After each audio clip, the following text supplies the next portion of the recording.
Capítulo 2. Samuel. Instrumento para la palabra. Dijo pues: traspasada es la gloria de Israel, porque ha sido tomada el arca de Dios. Primera de Samuel 4:22.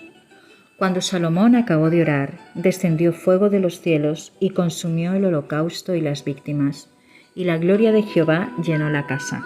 Segunda de Crónicas 7:1.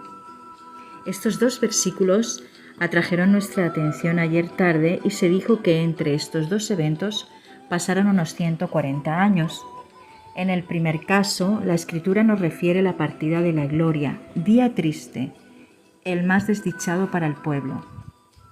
En el segundo, el retorno de esta gloria, el día más feliz. Si estudiamos atentamente estos dos libros, Samuel y Crónicas, nos daremos cuenta de que la situación en esa época corresponde a la que vivimos actualmente. Por eso estas porciones de las Escrituras nos son muy útiles. Para traer de nuevo esta gloria, Dios se sirvió de 4 personas: Ana, Samuel, David y Salomón. Recuerden bien estos nombres porque representan 4 grandes principios divinos según los cuales Dios actúa a fin de volver a traer la gloria en Israel.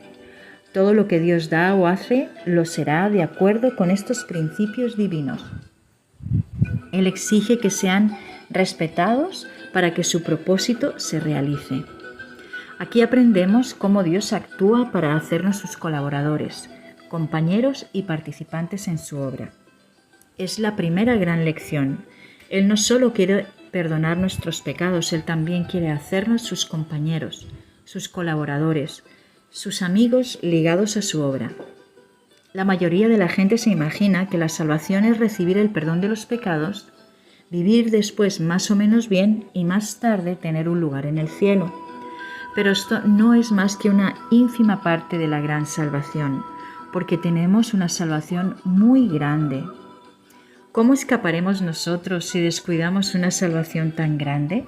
Hebreos 2:3. Es una gran salvación.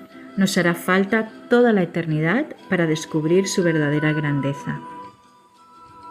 Hemos visto que en ningún lugar de la Biblia se llama a los ángeles colaboradores de Dios. A pesar de ser poderosos, resplandecientes y muy numerosos, véase Salmos 103:20, Lucas 24:4 y Apocalipsis 5:11. Para la satisfacción de Dios, todos obedecen a su palabra, a su voz, para anunciar el nacimiento del Señor Jesucristo y también en su resurrección, Dios envió ángeles, pero no se les llama colaboradores de Dios. Siguen siendo espíritus ministradores. Véase Hebreos 1:13 y 14. Tampoco han sido destinados a recibir autoridad y dominio en la nueva creación, porque no sujetó a los ángeles el mundo venidero. Hebreos 2:5. Esta nueva creación va a expresar la plenitud de la gloria de Dios. Estará libre de la contaminación del pecado. No habrá en ella ni muerte, ni dolor, ni pena, ni pecado, ni sufrimiento. Y oí una gran voz del cielo que decía: He aquí el tabernáculo de Dios con los hombres, y Él morará con ellos, y ellos serán su pueblo, y Dios mismo estará con ellos como su Dios. Enjugará Dios toda lágrima de los ojos de ellos, y ya no habrá muerte, ni habrá más llanto, ni clamor, ni dolor, porque las primeras cosas pasaron. Apocalipsis 21:3 y 4. Es una nueva creación, ya que todo será nuevo y por la eternidad. Y el que estaba sentado en el trono dijo: He aquí, yo hago nuevas todas las cosas. Y me dijo: Escribe, porque estas palabras son fieles y verdaderas. Apocalipsis 21:5. Los ángeles, pues, no gobernarán esta nueva creación gloriosa y magnífica que mostrará la gloria de Dios. Es la palabra de Dios que lo dice. El privilegio de gobernar esta nueva creación se concederá a los redimidos por la sangre preciosa de Cristo. Y cantaban un nuevo cántico diciendo: Digno eres de tomar el libro y de abrir sus sellos, porque tú fuiste inmolado, y con tu sangre nos has redimido para Dios, de todo linaje, lengua, pueblo y nación, y nos has hecho para nuestro Dios reyes y sacerdotes, y reinaremos sobre la tierra. Apocalipsis 5, 9 y 10. Todos los redimidos por la sangre preciosa del Señor Jesús, de toda raza, tribu y lengua, pueden desde ahora tener esta esperanza. Esto significa que el Señor quiere que un día ocupemos el lugar más elevado del universo, un lugar superior al de los ángeles. Por esta razón, Él nos da el título de colaboradores, de obreros con Dios. Véase 1 Corintios 3:9 y 2 Corintios 6:1. Es un misterio, no se puede comprender ni sondear por la sabiduría o la ciencia natural o terrenal del hombre.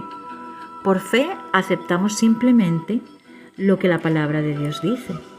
Jamás salió de los labios del Señor Jesús una sola palabra vana. Su palabra es sí, sí y no, no. Mas yo digo que de toda palabra ociosa que hablen los hombres, de ella darán cuenta en el día del juicio. Porque por tus palabras serás justificado y por tus palabras serás condenado. Mateo 12, 36 y 37. El cielo y la tierra pasarán, pero mis palabras no pasarán. Mateo 24, 35. Nuestro Señor quiere que un día ocupemos en el cielo la posición suprema, la más elevada. En cuanto a los ángeles, serán siempre espíritus servidores en esta nueva creación. Los ángeles fueron creados mientras que los creyentes han sido ya además rescatados a gran precio, con la preciosa sangre del Señor Jesucristo. Para ser nuestro Salvador, el Señor Jesús tuvo que dar todo lo que tenía. La palabra de Dios nos dice que Él se hizo pobre para enriquecernos. Se despojó a sí mismo para darnos su plenitud. Es con miras a un gran misterio en la eternidad que nos está ya preparando aquí. Ahora vamos a ver cómo ser efectivamente los compañeros y colaboradores de Dios que harán volver su gloria. Examinemos, para empezar, el estado del pueblo de Dios en los días de Ana y Samuel. Y era costumbre de los sacerdotes con el pueblo que cuando alguno ofrecía sacrificio, venía el criado del sacerdote mientras se cocía la carne, trayendo en su mano un garfio de 3 dientes, y lo metía en el perol, en la olla o en el caldero o en la marmita. Y todo lo que sacaba el garfio el sacerdote lo tomaba para sí. De esta manera hacían con todo israelita que venía a Silo. Asimismo, antes de quemar la grosura, venía el criado del sacerdote y decía al que sacrificaba: «Da carne que asar para el sacerdote, porque no tomará de ti carne cocida, sino cruda». Y si el hombre le respondía: «Quemen la grosura primero y después tome tanto como quiera», él respondía: «No, sino dámela ahora mismo.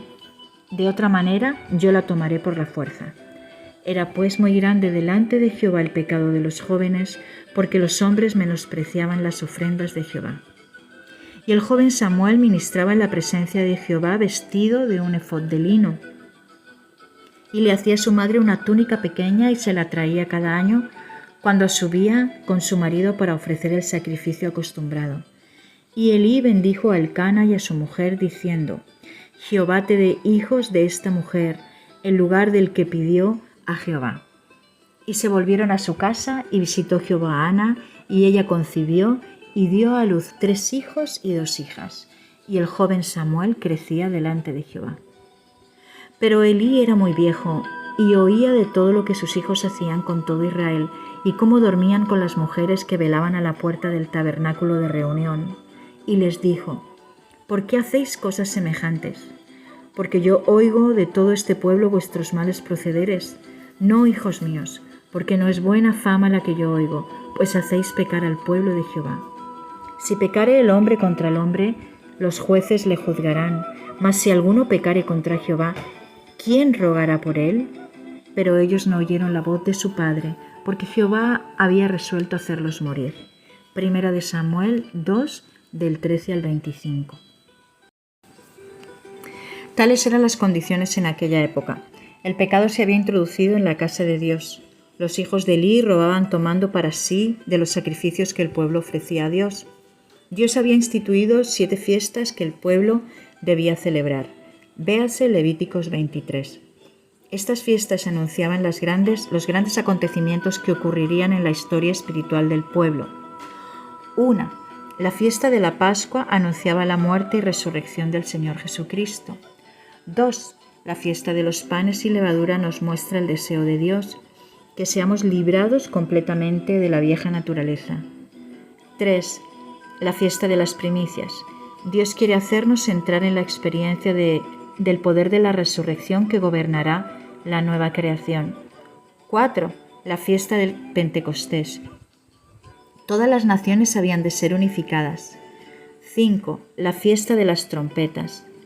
La buena nueva sería proclamada a todos los pueblos. Durante 6 días los israelitas debían sonar las trompetas cada día, mostrando así que Dios iba a enviar un día a sus siervos para anunciar la buena nueva a los pecadores. 6. La fiesta de expiación. Los judíos debían manifestar su arrepentimiento a Dios. Y 7. La fiesta de los tabernáculos anunciaba el reino milenario del Señor Jesucristo en la tierra. Los creyentes devotos venían a la casa de Dios por lo menos 3 veces al año para celebrar esas fiestas. Muchos traían los animales con ellos. 5 clases de sacrificios se ofrecían a Dios: el holocausto, las ofrendas de flor de harina y de primicias, el sacrificio de paz, el sacrificio por el pecado y el sacrificio de expiación. Todos estos sacrificios nos hablan del sacrificio completo y único del Señor Jesucristo. Los israelitas traían sus sacrificios a la puerta del tabernáculo, pero ellos no podían entrar en el interior. Los levitas, es decir, los sacerdotes, eran los que tenían el privilegio de ofrecer a Dios esos sacrificios en favor del pueblo.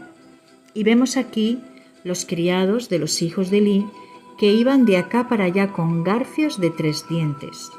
Véase 1 Samuel 2, del 13 al 16.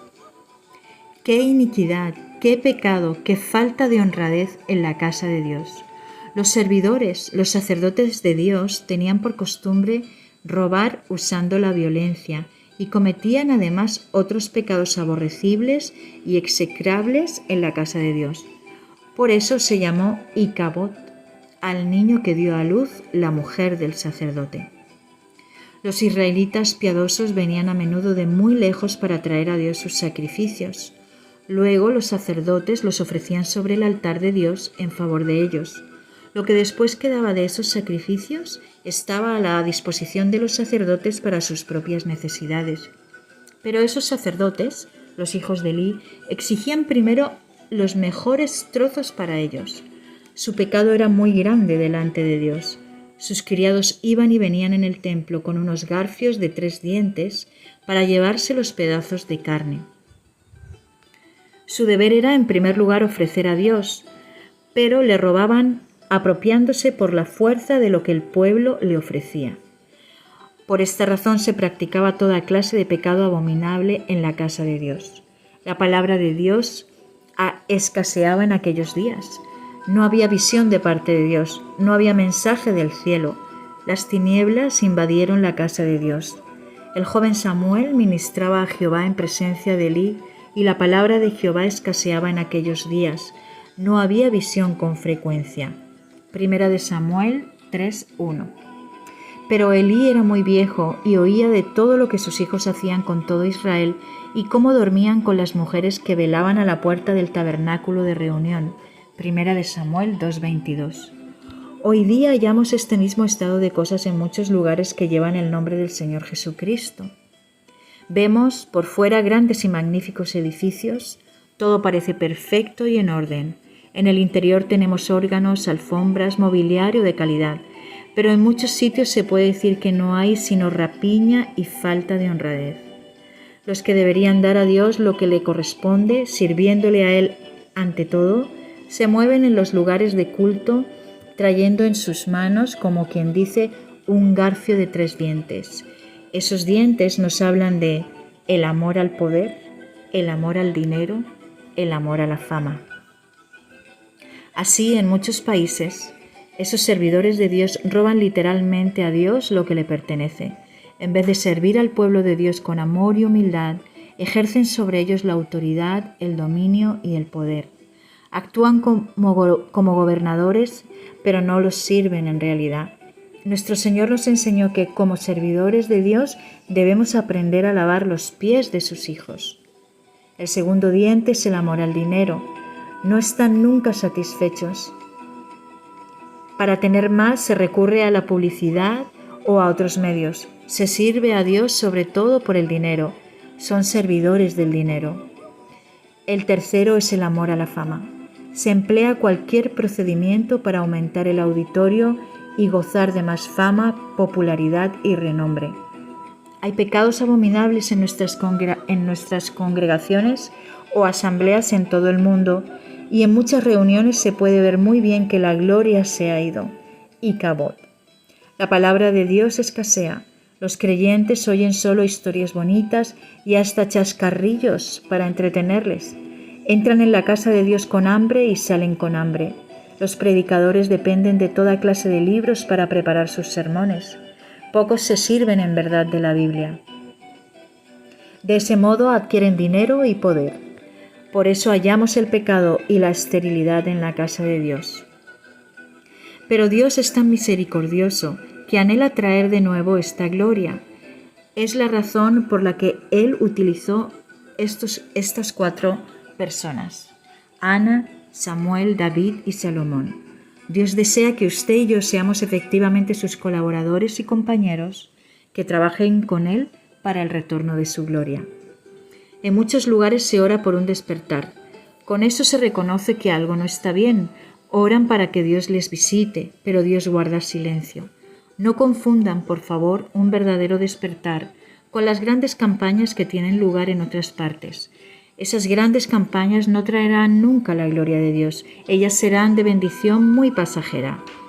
En esas ocasiones puede que mucha gente se entusiasme, pero será por poco tiempo. Pronto regresarán al mundo.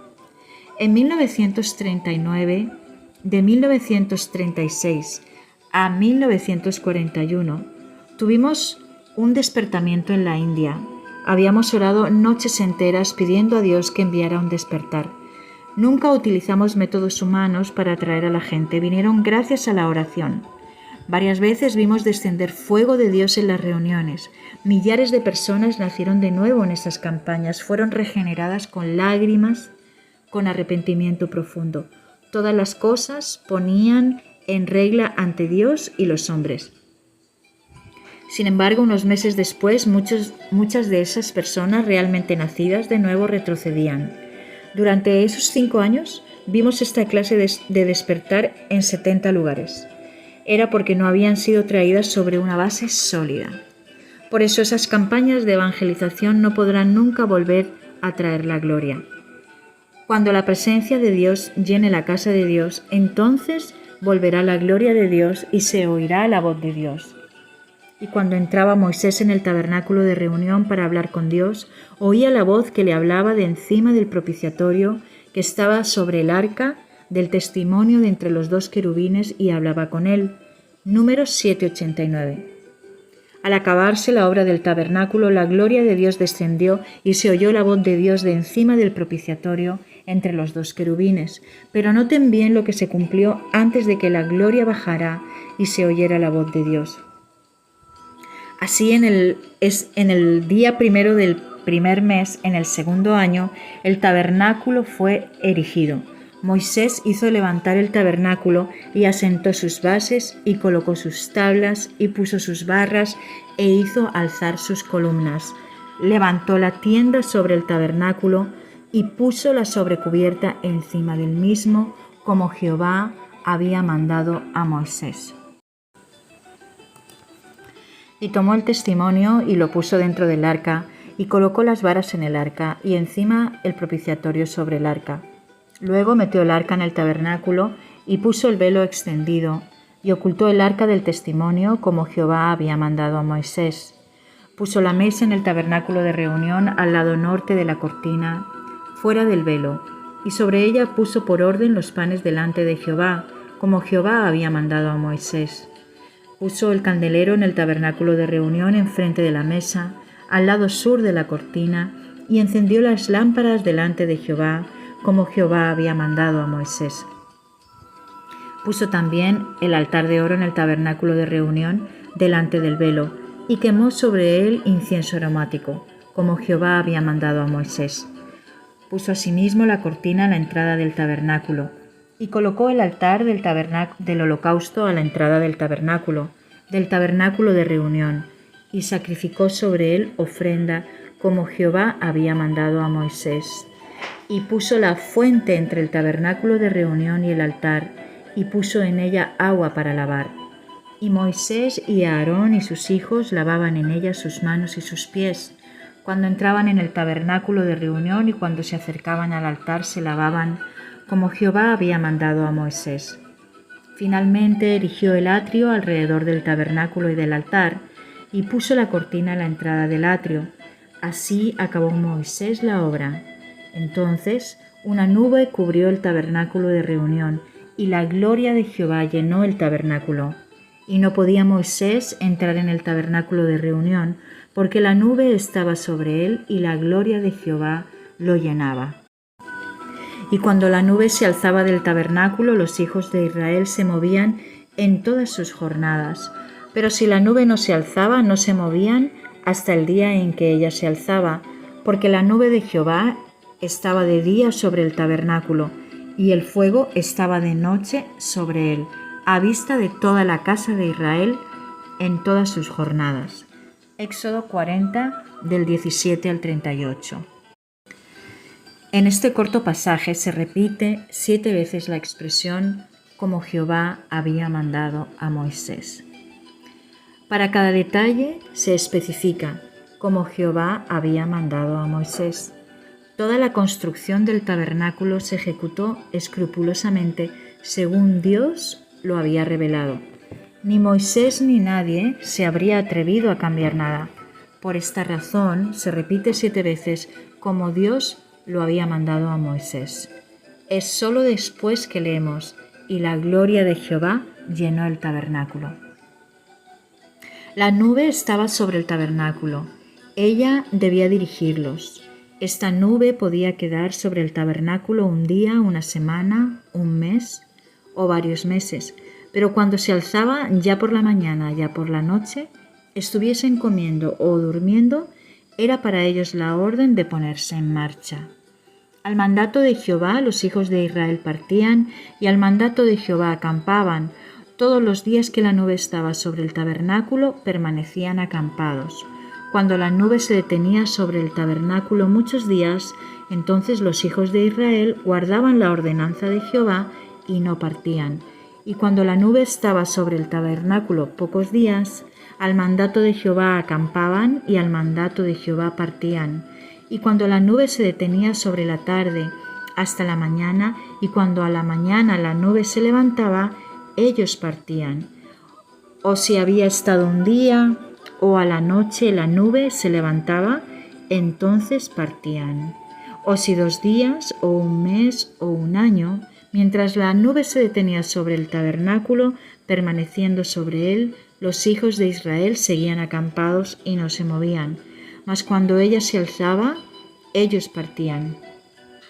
Al mandato de Jehová acampaban y al mandato de Jehová partían, guardando la ordenanza de Jehová, como Jehová le había dicho por medio de Moisés. Números 9, del 18 al 23. Así, la nube gobernaba todos sus movimientos y no su propia sabiduría, su propia inteligencia o los buenos consejos de otros. Para ver esta gloria, para conocerla, Dios nos enseña aquí que debemos estar continuamente bajo su autoridad y gobierno.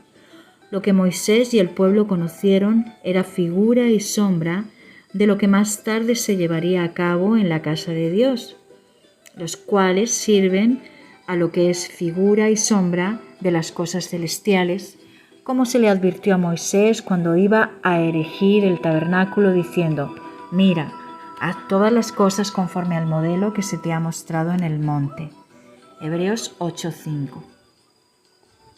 Notemos bien esta frase: figura y sombra de las cosas celestiales.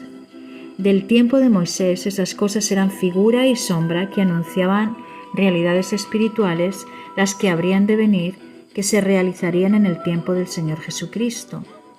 Y Moisés, a la verdad, fue fiel en toda la casa de Dios como siervo para testimonio de lo que se iba a decir. pero Cristo como hijo sobre su casa, la cual casa somos nosotros si retenemos firme hasta el fin la confianza y el gloriarnos en la esperanza. Hebreos 3, 5 y 6. Cuando la gloria de Dios descendió, todos los sacerdotes tuvieron que salir de la casa de Dios, pues Dios no dará nunca su gloria a otro. Y no podían entrar los sacerdotes en la casa de Jehová, porque la gloria de Jehová había llenado la casa de Jehová. Segunda de Crónicas 7:2. Hoy día se glorifica a los oradores, a los predicadores, pero a Dios realmente no se le glorifica. Se da toda la gloria a los hombres. No es así que se verá la gloria. La casa de Dios se ha de gobernar por las leyes divinas. La casa que Moisés construyó no era sino figura y sombra de la verdadera casa de Dios que sería construida por el Señor Jesucristo mismo. Ni Moisés ni Aarón tenían autoridad para cambiar ninguna cosa del modelo revelado, y nosotros, ¿quiénes somos para cambiar alguna cosa del plan celestial de la casa de Dios? Pero Cristo como hijo sobre su casa, la cual casa somos nosotros si retenemos firmes hasta el fin la confianza y el gloriarnos en la esperanza, por lo cual, como dice el Espíritu Santo, si oyeres hoy su voz. Hebreos 3, 6, del 6 al 8a. Estos versículos nos dan a conocer de qué gloria Dios quiere ahora llenar su casa. En primer lugar, en la casa de Dios todo se ha de ejecutar conforme al plan celestial. Nuestra vida personal, individual, de familia, tanto como de asamblea, debe estar dirigida según este plan y gobernada enteramente por la presencia divina simbolizada por la nube. Nuestro oído debe ser sensible a la voz de Dios para que la oigamos. Todo lo que es del hombre se ha de dejar de lado y fuera de la casa de Dios. Es en una iglesia de esa clase que se podrá ver la gloria de Dios. A Él sea gloria en la iglesia en Cristo Jesús por todas las edades, por los siglos de los siglos. Amén. Efesios 3:21. Veremos la gloria de Dios llenar la casa de Dios cuando vengamos al Señor Jesucristo para poner todas las cosas bajo su señorío, su autoridad y supremacía. Dios no se satisface con bendiciones temporales y pasajeras. Por esta razón esperó 140 años desde Ana a Salomón para traer de nuevo su gloria. Con este fin hizo de ellos sus colaboradores y compañeros en su obra. Hoy también con el mismo objetivo Dios busca instrumentos como Ana, Samuel, David y Salomón. Ana pasó por mucho sufrimiento antes de hacer suya la preocupación de Dios y llegar a ser su colaboradora. Al principio se preocupaba solamente de ella. Decía el Señor: ten piedad de mí, mira mi aflicción, mi esterilidad, mi miseria, mi desgracia. Oh Dios, dame un hijo para que sea feliz. Durante años su oración se concentraba en su propia necesidad y Dios callaba. Es un Dios de amor. Desde la eternidad Él había decidido hacer de ella su colaboradora con un propósito muy grande, muy elevado. Después de años de oración y súplica, Ana comprende que Dios tiene una preocupación. Él también tiene una necesidad. Esto es un misterio. ¿Cómo es posible que un Dios tan grande, tan poderoso, dependa de usted y de mí para satisfacer una necesidad que hay en Él en su propio corazón? Pero, me dirá usted, ¿no es Dios omnipotente? Él tiene todo poder para obtener lo que quiera. ¿Por qué va a necesitar a pobres y débiles criaturas como nosotros? Porque su amor es un amor único e incomparable. Es un amor eterno y su deseo es que seamos llenos de su plenitud. Por eso, Él quiere hacer de nosotros sus colaboradores y de conocer el amor de Cristo que excede a todo conocimiento para que seáis llenos de toda la plenitud de Dios. Efesios 3:19. Él desea llenarnos de todas las bendiciones posibles e imaginables en los lugares celestiales en Jesucristo. Bendito sea el Dios y Padre de nuestro Señor Jesucristo, que nos bendijo con toda bendición espiritual en los lugares celestiales en Cristo. Efesios 1:3. Esto significa que todas las bendiciones, todas sin excepción, nos están destinados a usted y a mí en los lugares celestiales en Cristo Jesús. Cuando lleguemos al cielo no va a haber departamentos de manera que el Señor diga: aquí es el departamento para París, este para el Japón, este otro para África y aquel para la India, etcétera, etcétera. No, pues el cielo entero será para cada uno de nosotros. Todo será nuestro por todas partes. Él quiere que seamos sus colaboradores para que gocemos perfectamente del cielo con todo lo que en él hay. Por fe aceptamos y creemos estos misterios. Lo dice la palabra de Dios, no la de los hombres. Lo que Dios ha dicho lo hará, lo que ha prometido lo dará por su gracia. Para demostrar lo que sabe hacer, el carpintero va a necesitar madera, el herrero hierro y el orfebre oro. Mediante el lienzo y los pinceles, el pintor de cuadros mostrará su talento y el músico expresará su arte con un instrumento musical. El Señor Jesucristo tiene necesidad de usted y de mí, de estos trapos sucios, de estos árboles secos que somos, para demostrar lo que sabe hacer, para que la multiforme sabiduría de Dios sea ahora dada a conocer por medio de la Iglesia a los principados y potestades en los lugares celestiales. Efesios 3:10. ¡Qué misterio! La palabra de Dios dice que somos como suciedad y todas nuestras justicias como trapo de inmundicia. Isaías 64:6. En ese estado vinimos a Dios, pero en su segunda venida esta obra de su gracia llegará a la perfección y a su completa realización cuando le veamos cara a cara y seamos semejantes a Él. Entonces ocuparemos un lugar superior al de los ángeles. Por eso el Señor quiere que usted y yo colaboremos con Él. Debemos pues someternos por entero a su autoridad, su soberanía y señorío, para ser así guiados por Él paso a paso y entrar en el conocimiento de su plan. Podremos luego satisfacer la necesidad misma de Dios. Oraremos igual que Ana, sabiendo lo que Él quiere y cuál es su propósito. En muchos casos, tenemos que reconocerlo, nuestras oraciones muestran egoísmo y egocentrismo. No oramos por los demás. Dios enseñó a Job, como colaborador suyo, a orar y a interceder por los otros. Véase Job 42, del 7 al 10. En aquel momento, Job se hallaba muy necesitado en una angustia grande. En un día lo perdió todo: hijos, casas, bienes, y su cuerpo se cubrió de llagas. Aún sus amigos se volvieron en contra de él y lo acusaron falsamente. Pero cuando Job oró, no dijo primero: «Oh Señor, mira mi aflicción, mira mi necesidad, sáname, restabléceme». Tampoco dijo: «Señor, castiga a mis amigos, me condenan», en vez de tener compasión de mí. Job no oró de esa manera, sino que olvidó su propia necesidad en favor de la de Dios y rogó: «Señor, perdónalos. Aunque me acusen sin razón, perdónalos. No los castigues. Ten piedad de ellos y bendícelos». Cuando oró por ellos, la Escritura nos dice que Dios quitó la aflicción de Jehová y le restableció. Es conociendo la necesidad de Dios que aprendemos a orar.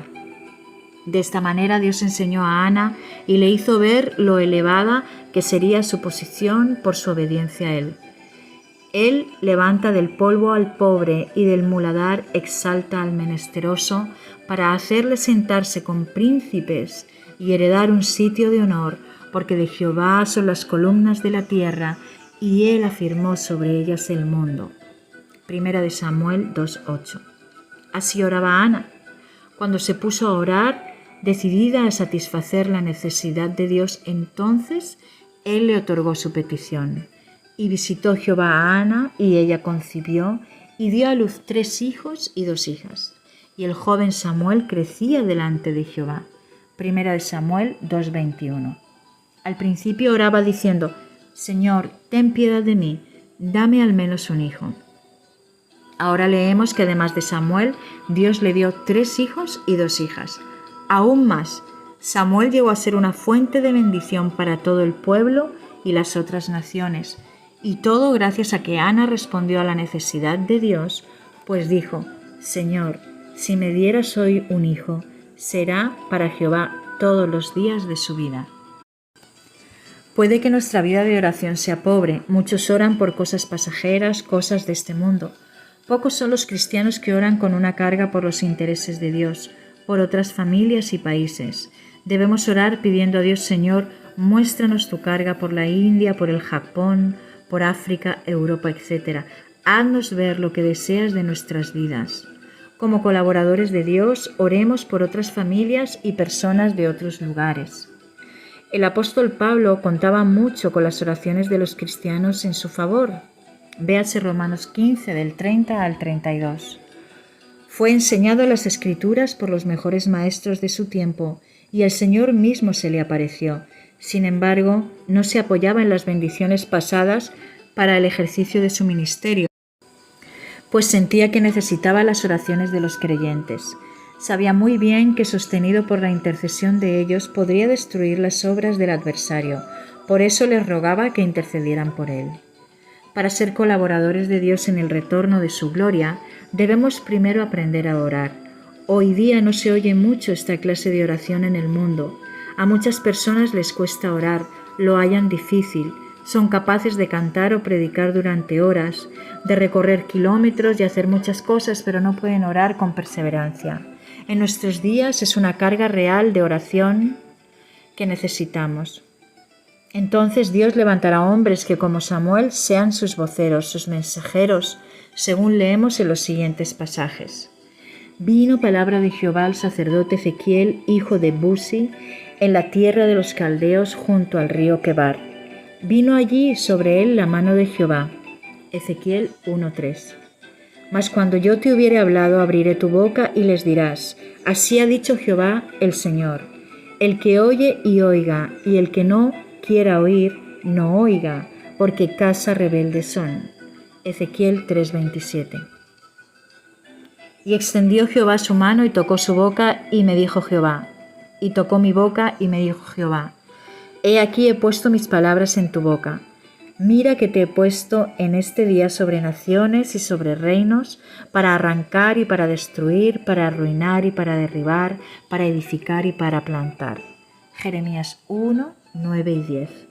Tú pues ciñe tus lomos, levántate y háblales todo cuanto te mande. No temas delante de ellos, para que no te haga yo quebrantar delante de ellos. Jeremías 1, 17.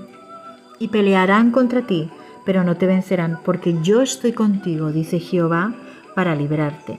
Jeremías 1:19. Entonces el Señor dijo a Pablo en visión de noche: no temas, sino habla y no calles, porque yo estoy contigo, y ninguno podrá sobre ti la mano para hacerte mal, porque yo tengo mucho pueblo en esta ciudad. Hechos 18, 9 y 10. Y puestos en pie en el templo, anunciad al pueblo todas las palabras de esta vida. Hechos 5:20. Dios necesita hoy instrumentos como estos, hombres que transmitan el mensaje completo de Dios y digan la verdad. Así dice el Señor. No importa su origen o su nacionalidad, lo esencial es que prediquen el mensaje íntegro de Dios. Este mensaje tal vez hiera o tenga un efecto destructor, pero se tiene que comunicar. Ese fue el ministerio de Samuel. Hizo pues Samuel como le dijo Jehová. Y luego que él llegó a Belén, los ancianos de la ciudad salieron a recibirle con miedo y dijeron: ¿es pacífica tu venida? Primera de Samuel 16:4. Samuel fue a Belén a casa de Isaí porque Dios se lo había mandado. En aquel entonces Dios quería que Samuel buscara a David para ungirle. Los ancianos de Belén se asustaron cuando fueron informados de la llegada de Samuel, porque tenían miedo los ancianos de esa ciudad. Samuel no venía con palo ni espada, pero solo su presencia les inquietaba. Antes de que abriese la boca ya temblaban, pues temían que por la venida de Samuel Dios hiciera destruir la hipocresía de ellos. Las historias bonitas y las anécdotas no tienen ningún poder. Hacen falta voceros de Dios, hombres como Samuel. Cuando Isaí hizo que se acercara a Eliab, su hijo mayor, Samuel quedó muy impresionado por su estatura Y se dijo: de cierto, delante de Jehová estás ungido. Pero Dios dijo a Samuel que no mirase a la apariencia de las personas, sino a su corazón. Y Jehová respondió a Samuel: no mires a su parecer ni a lo grande de su estatura, porque yo lo desecho. Porque Jehová no mira lo que mira el hombre, pues el hombre mira lo que está delante de sus ojos, pero Jehová mira el corazón. Primera de Samuel 16:7. No puede ser mi rey, no puede gobernar mi pueblo. Isaí hizo pasar delante de Samuel a 7 de sus hijos, pero cada vez Dios decía: no es este, no es este. Mas cuando llegó David, Dios dijo: levántate y úngelo, porque este es. Primera de Samuel 16:12. Samuel aprendió a no dejarse engañar por las apariencias, a no guiarse por los consejos humanos, antes bien por la sabiduría, por la inteligencia de Dios, de forma que la voluntad perfecta de Dios le gobernara. Dijo Jehová a Samuel: ¿hasta cuándo llorarás a Saúl, habiéndolo yo desechado para que no reine sobre Israel? Llena tu cuerno de aceite y ven, te enviaré a Isaí de Belén, porque de sus hijos me he provisto rey. Primera de Samuel 16:1. Saúl representa la sabiduría humana, la sabiduría carnal y la inteligencia natural. Aunque Samuel lloraba por Saúl, Dios lo había desechado. De la misma manera, Dios ha desechado hoy día todas esas denominaciones mundanas, porque en ellas hay mezcla de sabiduría de Dios y sabiduría humana. En casi todos los grupos hay una constitución de iglesia. En esa constitución, en esos estatutos de iglesias, hallaremos una mezcla de principios humanos y divinos. En esa clase de grupos no se verá nunca la verdadera gloria de Dios. Se verá actividad y entusiasmo pasajero.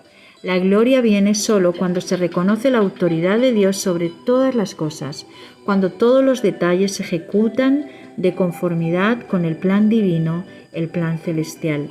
Pero, ¿qué vemos en nuestros días? Si falta dinero, se mendiga.